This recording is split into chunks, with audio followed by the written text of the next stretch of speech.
to Family Life Hour. We have started our topic this evening, as is projected, our roles, the roles of parents, the roles of guardians, the roles of uncles and aunties in helping our children to adapt to the new curriculum. Yes, and friends, our speaker is in the house, Mrs. Mary Mukasa Kalyango. I'll give her an opportunity to introduce herself when she comes on, but she is in the house. She is the head teacher of Mackay Memorial College. And friends, let us put our hands together as we welcome our speaker this evening, Mrs. Mary Mukasa Kalyango. Over to you, Madam, to speak to us. Amen. Thank you. Praise God, brethren. Amen. Yes, I would like to welcome everybody to this show and also thank God for this opportunity, for giving me a chance to share with you. My name is Mary Mukasa Kalyango, as I've been introduced. I'm the head teacher of Mackay Memorial College, Natete. It is a church of Uganda founded under Namirembe Diocese. I've been a head teacher there for the last 2 years, 1.5 years. In short, I'm a teacher, just as a head teacher should be. And I'm a teacher of English language and literature. I studied under the old curriculum, but as changes go by, the ministry has rolled out the new lower secondary curriculum. That much as we studied under the old curriculum, we have to learn what is involved in the new curriculum. I'm very happy to share this information with you this evening. And I would also like to thank Dr. Kakoza, who invited me to share with you. Indeed, it is good for the parents to know what their role is in helping the children cope with the new lower secondary curriculum. But before I go into telling people what their roles are, I'll take you through what is this lower secondary curriculum, because we need to know what is it, what does it involve, why is it there, is it really needed? And if it's not needed, are you going to change because change has come? How are you going to cope as a parent so that you can also guide your children on how to cope? So I'll briefly go through what the lower secondary curriculum is all about. Then later, we go to the gist of what the parent's role is. This lower secondary curriculum is called the competent-based curriculum because it aims at bringing out the child's competence, not imparting knowledge and stop at that, but bringing out the child's competence. It was rolled out in 2020. I know many people remember 2020, the COVID year. The students now in senior 3 are the pioneers. They had barely studied for 1 month when all schools were closed because of COVID. But we thank God that we came back and they are coping. And they are soon going to be in their final year in 2024. We are just hopeful that we get the best out of them. This curriculum is for senior 1 up to senior 4 currently. And the ministry is still revising the A-level curriculum so that when our students sit in 2024, they will be ready for the new curriculum in A level. They are also revising the curriculum to fit with the one which is already in senior 1 up to senior 3. It was introduced as a way of revising the old curriculum set by the British during the colonial times. You know, we inherited everything from our colonialists, the British. So we've been moving along with that, much as for them they have already moved. For us, we had remained there. But I think it was necessary for the ministry to think otherwise, and we move to another level. This curriculum is intended to address global changes and in the changing times. Some of the changes introduced will involve the following. In the new curriculum, the number of subjects taught have reduced. In the old curriculum, the curriculum had around 43 subjects, and a school may have around 20 or 22, depending on how wide the curriculum of a school is selected. But in the new curriculum, the subjects have been reduced to 18 up to 20. And an individual student is allowed to study the maximum of 12 subjects. That is senior 1 up to senior 2. Like in the old curriculum, when the students reach senior 3 or at the end of senior 2, they are supposed to choose options.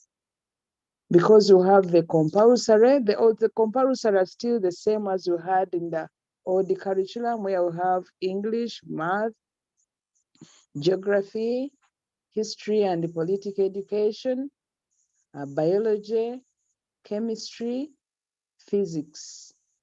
But they introduced general science for the students who are disabled. So they may not do the other science, but they do general science because of the difficulties which are involved in the practicals for the disabled. So they do general science. So in senior 3 and senior 4, a student is limited to 8 up to 9 subjects.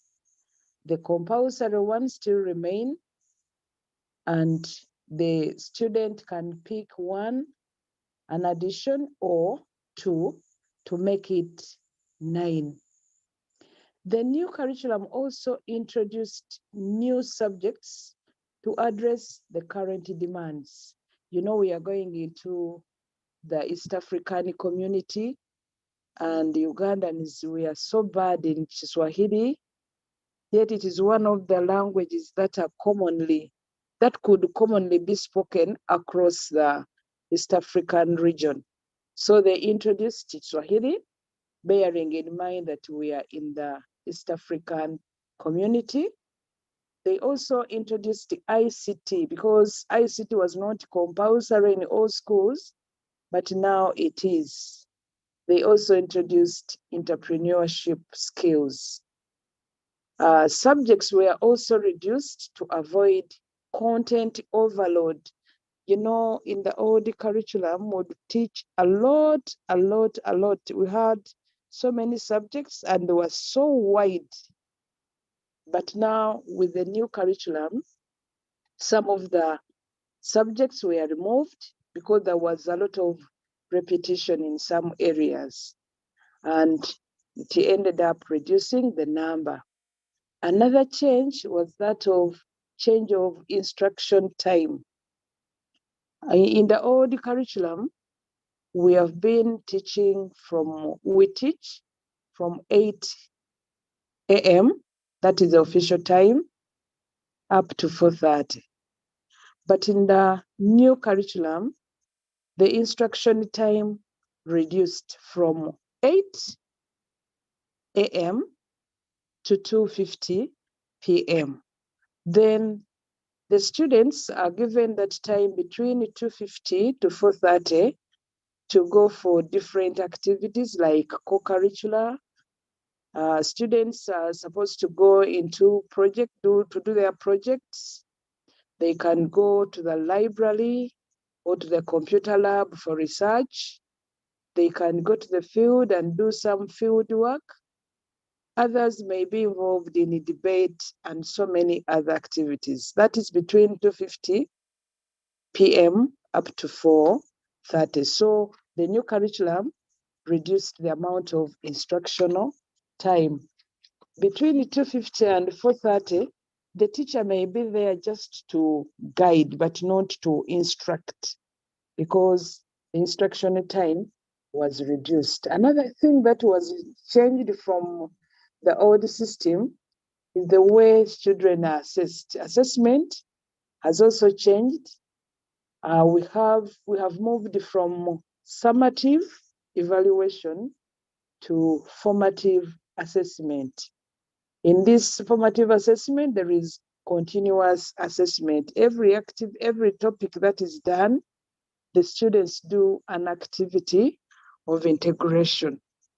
And that activity of integration is recorded. By the end of senior 4, all those marks are going to be compiled, and they will provide 20% of the general mark to be scored at S4. So the activity of integration is done every after a topic has been concluded. And this is school-based assessment. It is not UNEB, but it is school-based. But at the end of the course, the students in senior 4 will sit the end of the year assessment, and they will be assessed at 80. The assessment will be carrying 80%. However, in the course of the terms, at the end of the year, students can be given an end of year exam so that they get acquainted with the nature of the exams they will be doing by the end of senior 4. Another thing that has changed is the scoring. The scoring has also changed.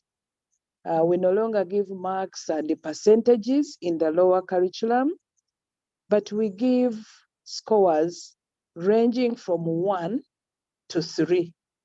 I know some parents have found their reports very awkward.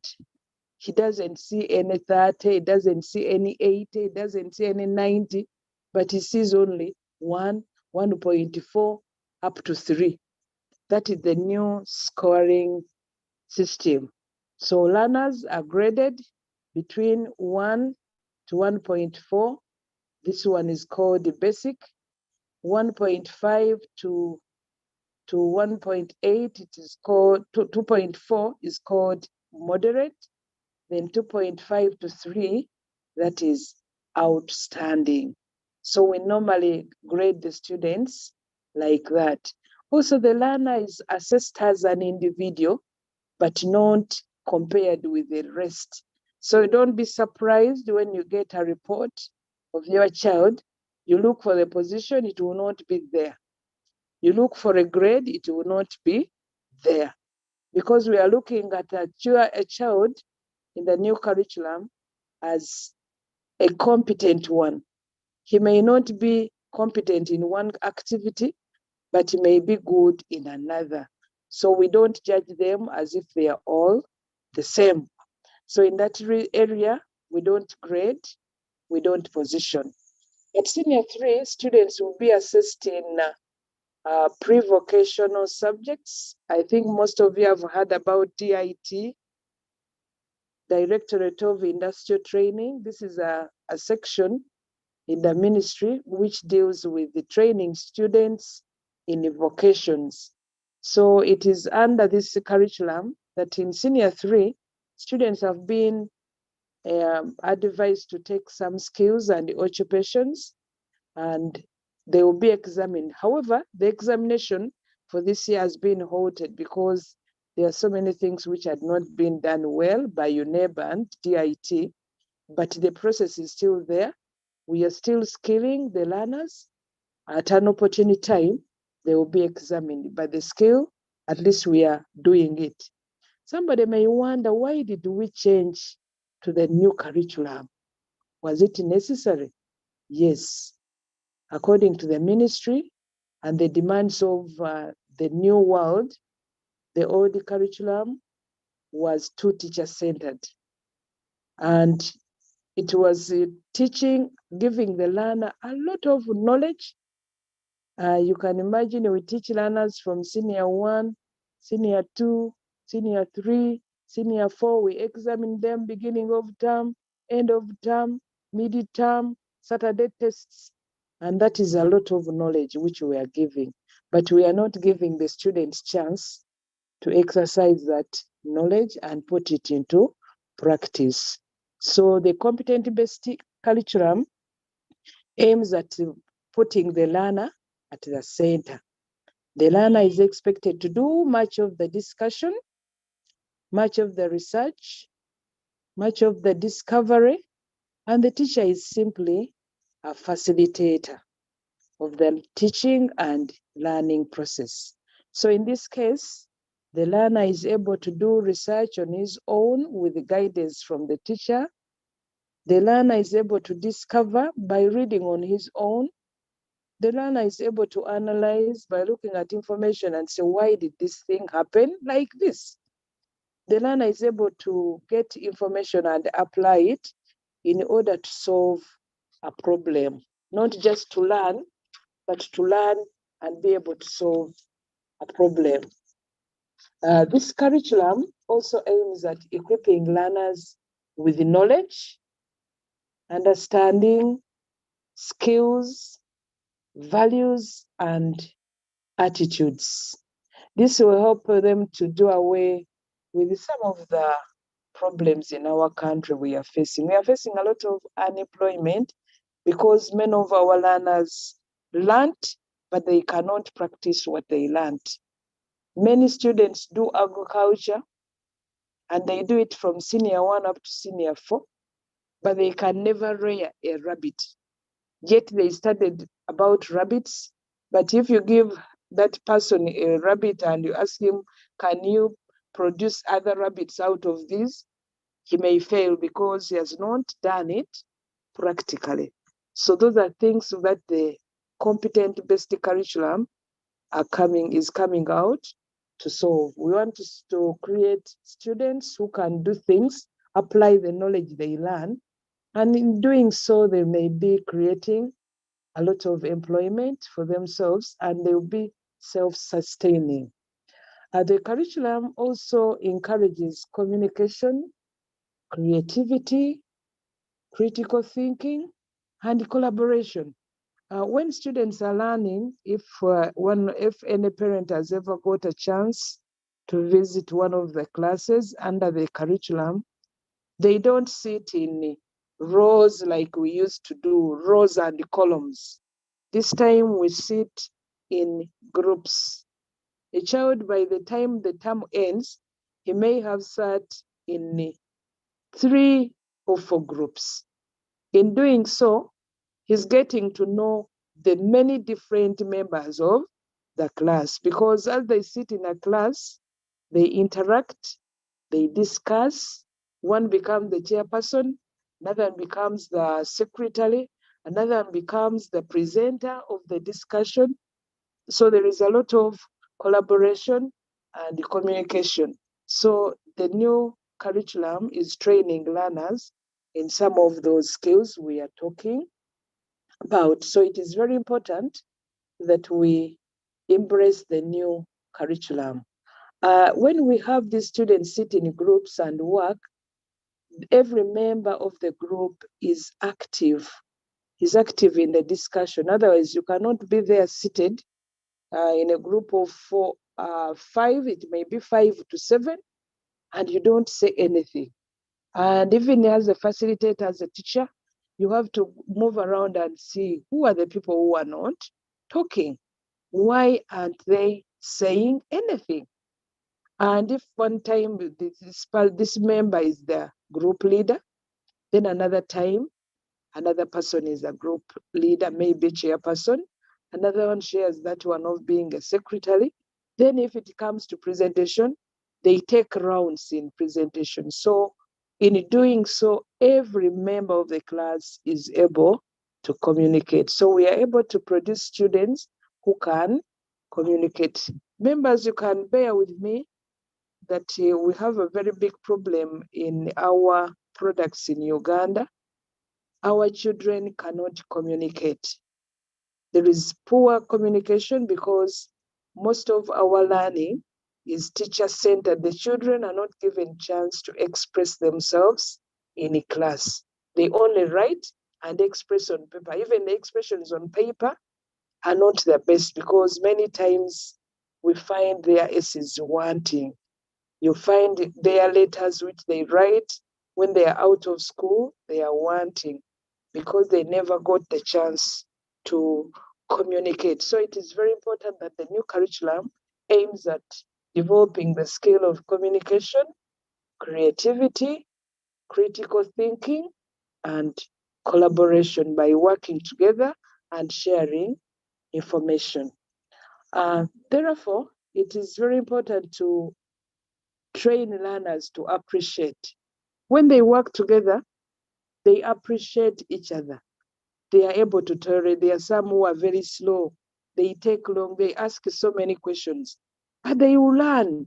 This one is like that. They keep on repeating for them. So in groups, they can learn at each other's weaknesses and be trained in tolerance, the value of tolerance and appreciating others. So these are things which the curriculum aims at digging out, which the old curriculum never tried to solve. Therefore, the overall purpose of this curriculum is to help learners cope with the changing and dynamic world trends. It also aims at helping society solve society problems. We have so many problems, but we never have solutions. So when we have these children develop their own skills, they are able to come up with challenges. They are able to come up with solutions. Bear with me, in most of the schools, you can see where you go, children are no longer littering bottles. These bottles have been fixed into dustbins. Last week, we were in Kololo SS and we saw how the students were selling dustbins, which are made out of very well arranged bottles. In doing so, they are solving the problem of environmental degradation because these days we can see plastics are being talked about as a source of, it is an environmental problem.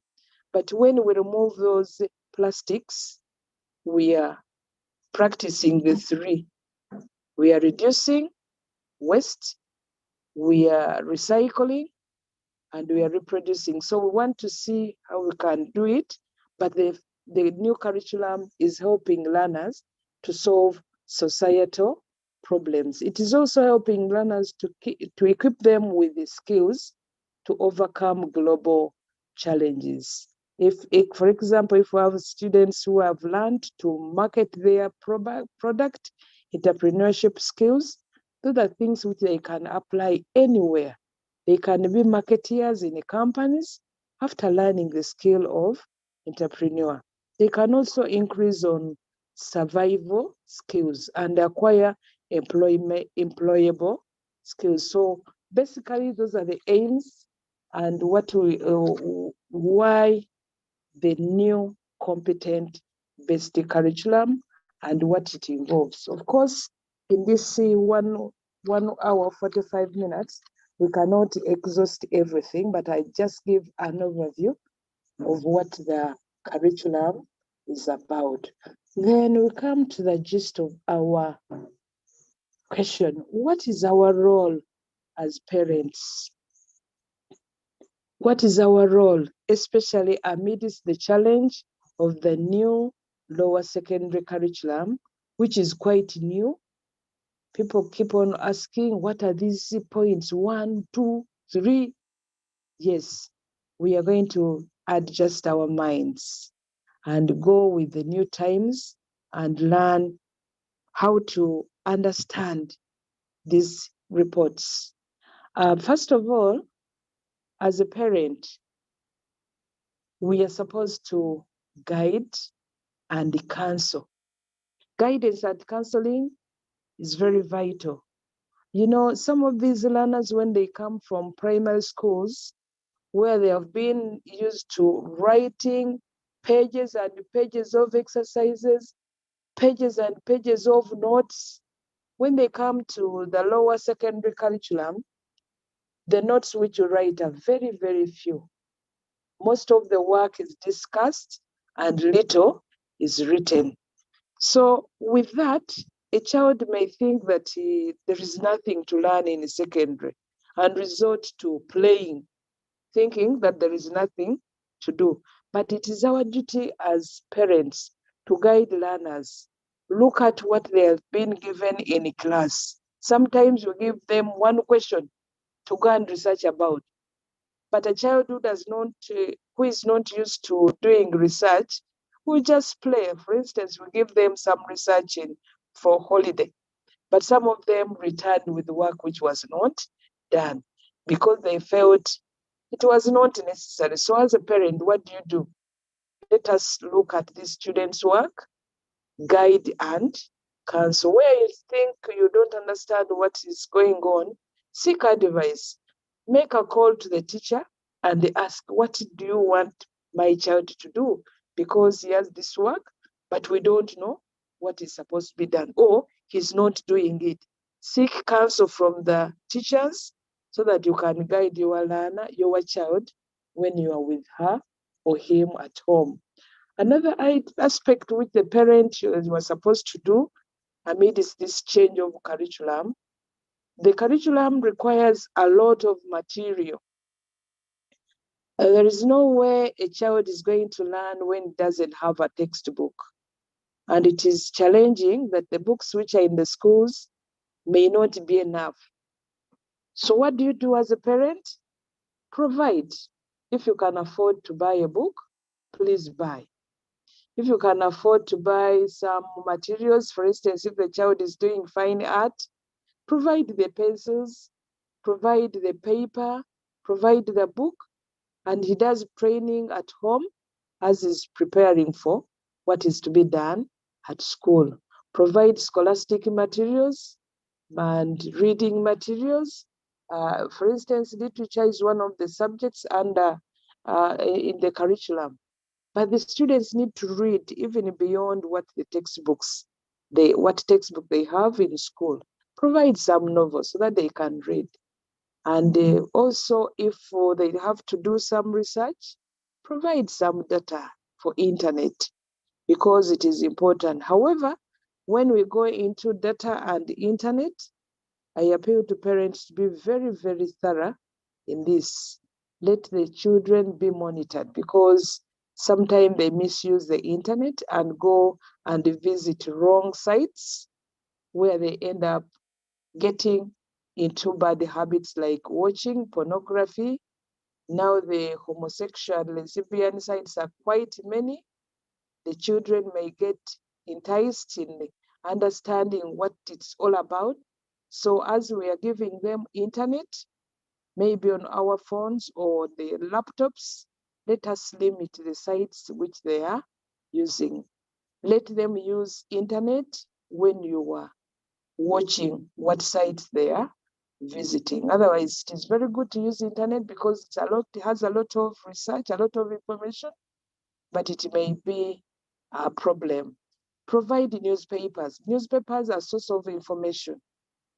If you provide newspapers, at least they get to know what is happening around the world, around them. Some of these learners don't know any local news. But if you continue buying newspapers for them, they'll get to know and they widen their scope of knowledge. And if it comes to reasoning, they will be reasoning more if they read a lot. Okay, another area where a parent is supposed to guide to help is to liaise with the teacher to help and get the learners, see that the learner is progressing. Progress cannot be monitored when you are alone, because sometimes you don't know whether the child is at step 1 or he has moved at step 2.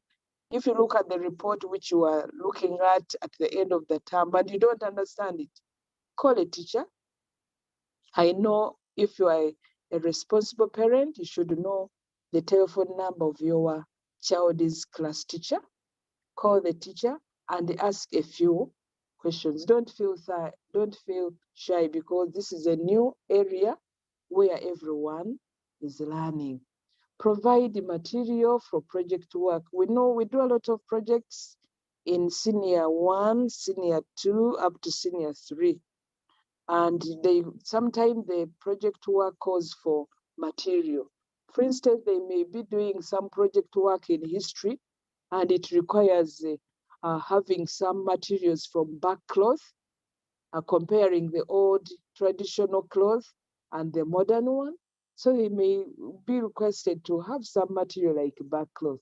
Some of them may be teaching them crafts, and they need materials like fiber, banana fibers, or papyrus. You may be in a situation where you can't get these materials. The child cannot get them anywhere. You are not near any swamp, but provide, help them get the material, and they work on their project. Some of the materials are locally made or locally got.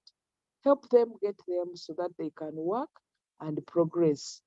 Another area where I need to help the learners as a parent, pay the school dues in time.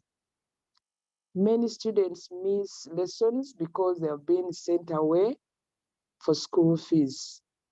If they go away for school fees, the others will continue learning. And in doing so, they may complete a topic and they do an activity of integration.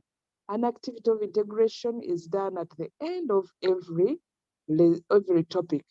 Once a child misses the activity of integration, that means he's going to miss a mark on that topic. Remember, we said whatever mark we are scoring right from senior 1 up to senior 4, it will be counted as the 20% continuous assessment. So if the child misses activity of integration, he's going to be missing a mark against his 20%. So let us try to see that we pay the dues in time so that our learners do not miss their studies. Let us also study the reports. When a child brings a report, sit down and look at it. Our report these days are very elaborate because they have a column of scores, they have a column of identity, they have identifier, they have a column of a descriptor where we say this child is moderate, the score is moderate, it is outstanding, it is basic. Let us learn this. And the teacher's comments these days are elaborate. For instance, you can say, James has achieved a few competencies in this topic, but he can apply them with ease. Or you can say, James has achieved linguistic competencies and can apply them with ease, or he's outstandingly good in this area. So all this will let us learn to read so that we know where our child is. We also have a column of generic skills. This is where the teacher goes around studying how the students behave during the lessons. It may not be one day, may be scoring them throughout the term. For instance, you can say, James shows a lot of maturity when solving problems, and he's very good at communication. That one you cannot see it one day, but the teacher will be noting what he observes about the child. Those are what they call generic skills. So if you look at the child's report, please study those areas. Look at the topics because we score them according to topics. Look at the descriptor. Is he outstanding? Is he just moderate or he's basic? If he's basic, encourage them to work hard, because basic is scoring between 1 up to 1.4. That means he may not have acquired most of the competencies, and he needs to work harder. So as a parent, you need to look at the child's report and ensure that your child has all the activities of integration. Remember, every activity of integration that is done adds to our 20%. So if he misses many, the 20% will be reduced, because you can't get it anywhere. There is no addition, there is no supplementary. You just have to do it and get the marks. And as parents, let us keep record of our children's reports. You never know. They may ask for report for term 2 of senior 2, and it is missing. Some of the marks may be missing, and the teacher is compiling at the end of the course. So your report will come out handy to help in that area. So let us keep those reports for any eventuality.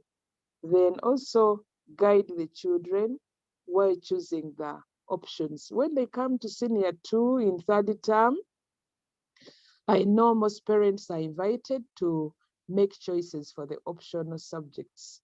It is good to understand your child's ability, understand your child's talent. Some children want to do things like fine art, others want to do ICT, others want to do music. But the parent can say, why are you doing music? I don't like a musician, I don't like it. But when the child has the talent and he has the ability, please just encourage and see how you can make best out of it. Because some skills, they are very good. Many people are eating out of their skills. They may study the academic, but they eat out of the skills. So let us try to help our learners make the best choices when it comes to making choices in senior 4.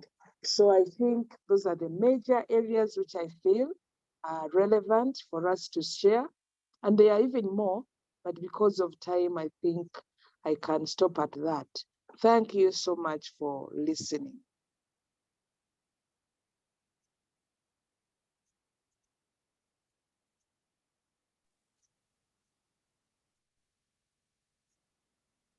Wow, thank you so much. I submit back to the chair.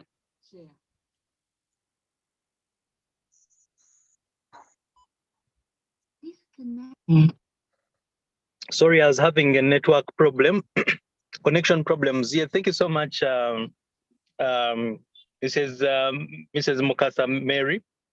That was very insightful. I got to understand this time our son brought a report and had things like basic, and I couldn't understand exactly. I thought basic was something, no, like average, then you not had a number of things that it is the first time we are interacting with such a report. So you telling us these things, that pay attention to the teachers' comments, pay attention to some of those gradings, I think puts it into perspective. I guess from what you said, the new curriculum is meant to teach the children to learn how to communicate properly and effectively, how to improve on their skills so they can become real relevant in the real day situations. Back in the days when we were growing up, they said one of the challenges of education was there are many people in white collar jobs. And at that time, I assumed that they were the office jobs. They used to call them musibatai jobs, and they were not practical. They didn't really know how to survive without those jobs. But I think with this curriculum, from what you have said, it is going to equip the students with skills that they can be able to survive out there, even without necessarily having a job. They can go to the farm and grow crops like they have been taught. They can go to do many things on their own. So thank you so much, Madam. So maybe at this point in time, we would like to a few questions. I'd like to welcome a few questions. You have told us that as parents, we also need to pay attention. So when the child comes I know it is a new curriculum. We may not even understand what is going on, but let us pay attention and monitor and be able to inquire if where we don't understand, inquire from the teacher, so that we can be able to help our children in the research, monitor closely with the internet, because as they use the internet to help them in their research, it could also destroy them if we don't pay a close eye to them. So at this point in time, I would like to welcome any questions. Any questions?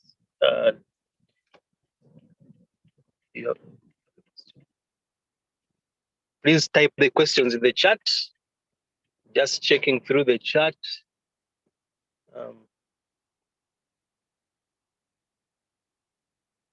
Questions from the chat. Kindly advise how we can balance providing material and also teaching the child to work within the family budget. You talked about back clothes. What happens when we don't have the back clothes? Can we improvise? Will the child understand? And then may God provide for struggling families so that the children can maximize the 20% score. That's a comment my sister sent for me.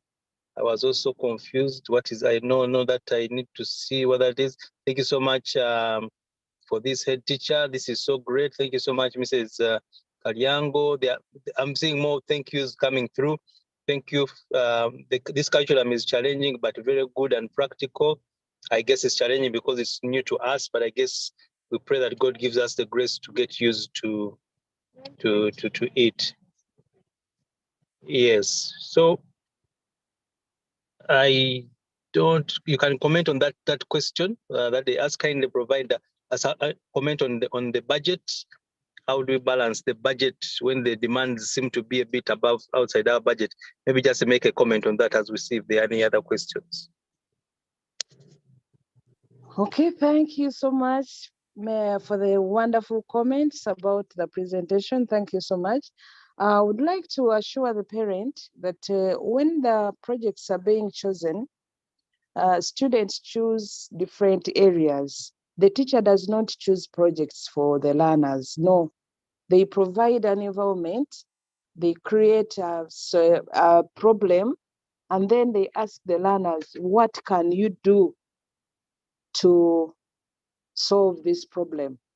So the children are advised to think within the limits of that, what they can do.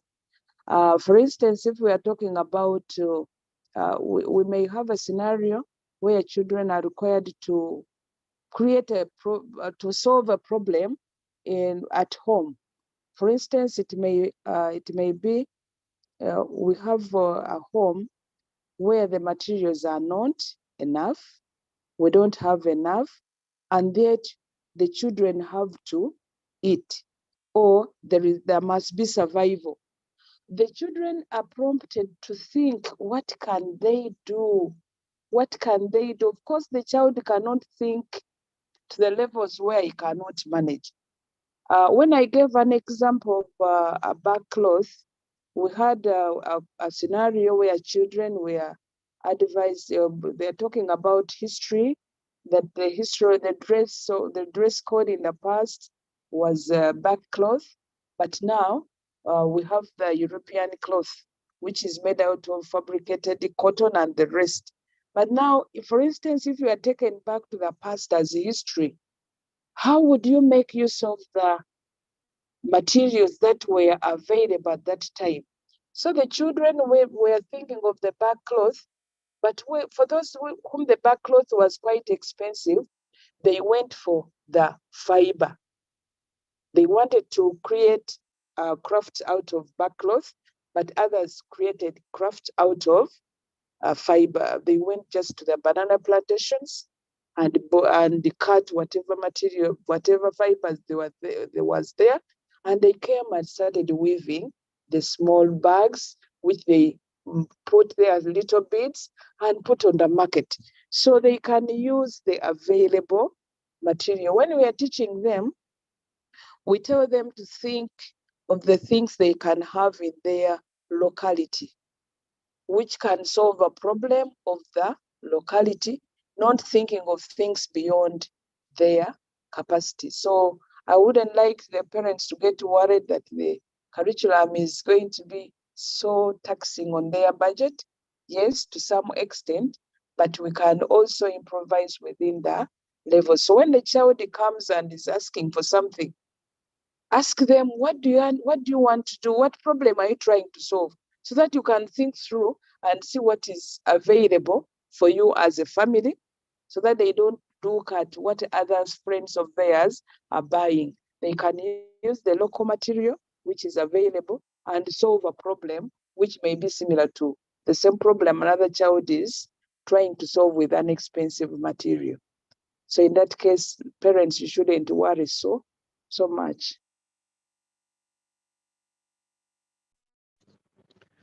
Wow, thank you. Mrs. Kalyango, I see that even we, the parents, are just trying to understand, beginning to understand this curriculum. I'm just wondering, are all teachers on board, or is the ministry still continuing and with the training and sensitization and awareness? Because it is likely, because this is a new thing that has come onto the scene. It's possible that is it possible that there are some schools maybe in the villages that have not yet adopted, not even villages, some even could be Kampala, that have not yet adopted the new curriculum? And what is the ministry doing about it? Because then we are going to have many children being left behind, and some teachers who have learned the curriculum also who might want to take advantage and charge exorbitant fees for coaching just for the children to catch up. Kindly make your comment on that. Dixon, I've posted something in the chat for you. Kindly read it and then you let me know. Over to you, Mrs. Kalyango. Okay, thank you. The training is continuous. In 2020, when it had just been rolled out, very few people had been trained. So there was a lot of limping by the time we came back in 2022 to fully begin teaching. But as we talk right now, a lot of training has been going on. And each school is encouraged to organize their own individual trainings. And in this area, the schools must invest a lot in training, because you may train generally, but then you have to train under each subject, because each subject has its own challenges in assessment, in understanding, in presentation. So training is continuous. Every holiday there is training. They invite teachers in different areas. Most sessions take place in sometimes it's Kololo, in Kampala, in Wachiso, they go to Nabingo and upcountry areas. Also, the ministry is training more teachers who are going to be trainers of other teachers. Every holiday there is training session, and then after the training of the trainers, they are rolled out and go and train. And I'm very sure this training will continue at school level and at national level, because everything is rolling out. We have not had senior fours. We don't know exactly what the senior four exam will look like, but testing, setting of the exams has already started. They are soon going to train us on how to set these questions. Then we shall also help our learners understand how to approach the question. So it is still a continuing process. We have not come to the end. Because it requires a lot of money in terms of training. I know some more schools may be crippled in some area. It requires somebody putting an effort to see that the teachers get training. But some teachers are doing their own, working on their own. They don't wait for the schools. They go where there is training and they get the skills. Thank you. Thank you so much, Mrs. Kalyango. Maybe one more from me. There's a comment saying I like about creating a problem, they have to solve it. Okay, that's just a comment that curriculum teaches this? Thanks. Does the curriculum accommodate new innovations like robotics and other things, either than what we have already, what is already existing? There's a question there. Does it accommodate new innovations? But then the second is just an observation, and may not be in your docket, but your headmistress. So you are the closest to the ministry. So we shall ask you, like people say, what are you doing for us? So you are representing the management. I'm just asking that after COVID, we have a class that has double the size of students as opposed to the previous years. I think the current S1 class. So the question is, with the current doubling of the students, yet the numbers of teachers may not have doubled, is there a specific plan to make sure that these children with these big numbers and considering the teacher-student ratio recommendations, what is the ministry or administration or management doing about this? Maybe you can share best practice from Makai. I don't know. So there are two questions. Mine is an observation and wanted you to comment on it. Then there's that question of does the curriculum accommodate new innovations? Yes, on the first one, the curriculum is intended to spark the students so that they think further and they come up with innovations. In fact, that is what it is intended. So the idea of robotics, it is well accommodated. If I can give an example, last year in July, we had a science fair where students of Mengo Senior School were demonstrating the use of robotics. And they even won a scholarship and went to Germany.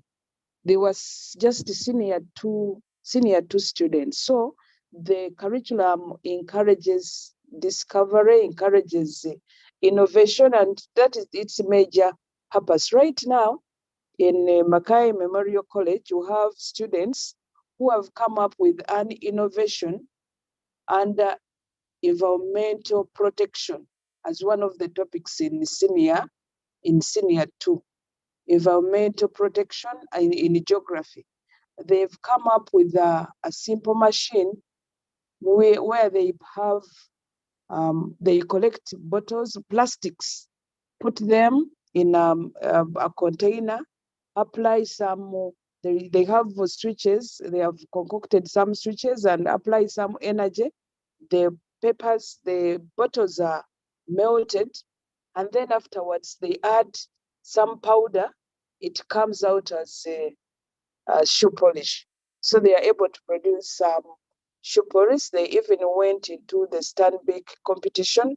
They were able, their project has won them some prize, and they are going to help them see that they use it and become entrepreneurs. They can sell the shoe polish made out of those materials. So innovation is part of it. So the idea of robotics, it is part of the innovation this curriculum is looking at. The other question, you are concerned about the numbers. The population of Uganda is growing very, very fast. And those 2 years which we spent in COVID, there was a surge in the population in the classes because some of the children who were supposed to sit in 2020, they sat in 2021. Those who are supposed to sit in 2021, they are also promoted and sat in 2021. So come 2022, we have swollen classes of senior 1. The same applies to 2023. But what do we do? Many times we are handicapped as teachers, but we try to improvise, especially where the classes are very big. You can allocate 2 teachers to be in the same class because this curriculum requires a lot of monitoring and studying students individually. So as the students are doing their discussion, the teacher moves around and makes comments. Hey, Jen, I think Jen, this is very good. She's able to communicate. He looks at another one. This one is very quiet. He does not say a lot. He looks at what they are writing.